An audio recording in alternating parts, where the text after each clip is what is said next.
जय श्री राम। श्री रामचरितमानस के उत्तरकांड में हमने श्री अयोध्या जी की रमणीयता के बारे में सुना। दोहा नंबर 28। उत्तर दिशि सरजु बह निर्मल जल गंभीर, बांधे घाट मनोहर स्वल्प पंख नहीं तीर। अर्थात नगर के उत्तर दिशा में सरयू जी बह रही है, जिनका जल निर्मल और गहरा है। मनोहर घाट बंधे हुए हैं, किनारे पर जरा भी कीचड़ नहीं है। दूरी फराक रुचिर सो घाटा, जहाँ जल पियहि बाज गज ठाटा। पनि घट परम मनोहर नाना, तहाँ न पुरुष करहि स्नाना। अलग कुछ दूरी पर वह सुंदर घाट है, जहाँ घोड़ों और हाथियों के ठट जल पिया करते हैं। पानी भरने के लिए बहुत से घाट है, जो बड़े ही मनोहर है। वहाँ पुरुष स्नान नहीं करते।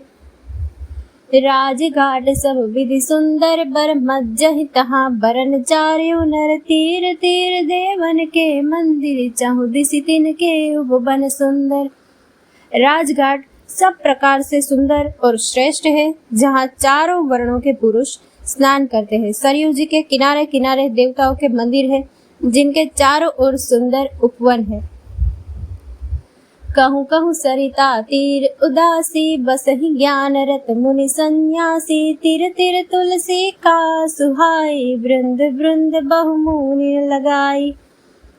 नदी के किनारे कहीं कहीं विरक्त और ज्ञान परायण मुनि और सन्यासी निवास करते हैं। सरयू जी के किनारे किनारे सुंदर तुलसी जी के झुंड बहुत से पेड़ मुनियों ने लगा रखे हैं।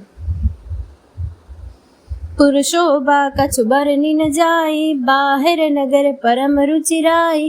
देखत पुरी अखिल अगभागा, बन उपबन बापी का तड़ागा। नगर की शोभा तो कुछ कही नहीं जाती, नगर के बाहर भी परम सुंदरता है। श्री अयोध्यापुरी के दर्शन करते ही संपूर्ण पाप भाग जाते हैं। वहाँ वन, उपवन, बावलिया और तालाब सुशोभित है। बापी तड़ाग अनूप कूप, मनोहरायत सोहहि। सोपान सुंदर नीर, निर्मल देखि सुर मुनि मोहहि। बहुरंग कंज अनेक खग कुजहि, मधुप गुंजारहि। आराम रम्य पिकादि खगर वजन पथिक हंकारहि।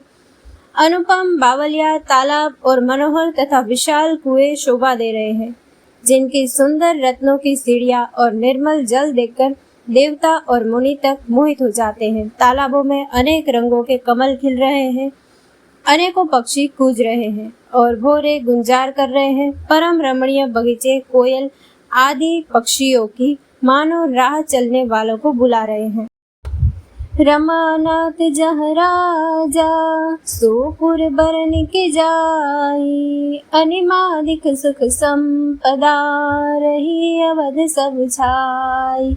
स्वयं लक्ष्मीपति भगवान जहाँ राजा हो, उस नगर का कहीं वर्णन किया जा सकता है। अणिमा आदि 8 सिद्धियां और समस्त सुख संपत्तियां अयोध्या में छा रही है। जहाँ तहाँ नर रघुपति गुण गावहि, बैठी परस पर यही सिखावहि। बजहु प्रणत प्रतिपालक रामहि, शोभाशील रूप गुण धामहि।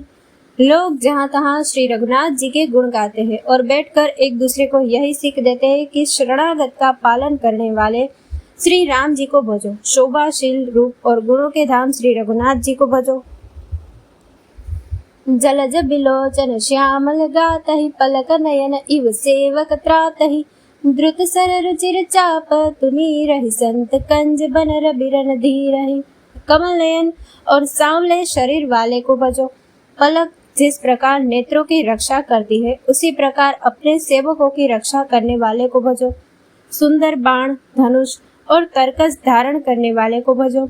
संत रूपी कमल वन के खिलाने के लिए सूर्य रूप रणधीर श्री राम जी को भजो।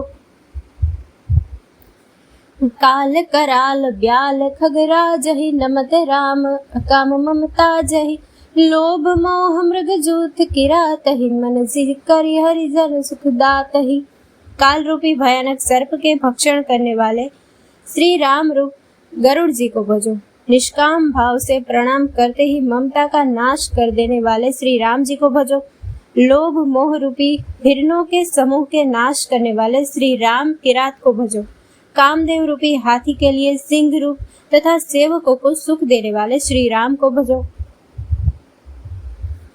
संशय शोक निविड़तम भानुहि धनुज गहन घन दहन कृसानुहि जनक सुता समेत रघुबीर ही कसन बजहु बंजन भवभीर ही। संशय और शोक रूपी घने अंधकार का नाश करने वाले श्री राम रूप सूर्य को भजो। राक्षस रूपी घने वन को जलाने वाले श्री राम रूप अग्नि को भजो। जन्म मृत्यु के भय को नाश करने वाले श्री जानकी समेत श्री रघुवीर को क्यों नहीं भजते। बहुबास नाम सकहिम राशि सदा एक रस अज अविनाशी।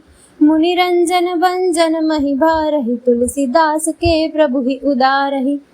बहुत सी वासनाओं रूपी मच्छरों को नाश करने वाले श्री राम रूप हिम राशि यानी कि बर्फ के ढेर को भजो। नित्य एक रस अजन्मा और अविनाशी श्री रघुनाथ जी को भजो। मुनियों को आनंद देने वाले पृथ्वी का भार उतारने वाले और तुलसीदास के दयालु स्वामी श्री राम जी को भजो।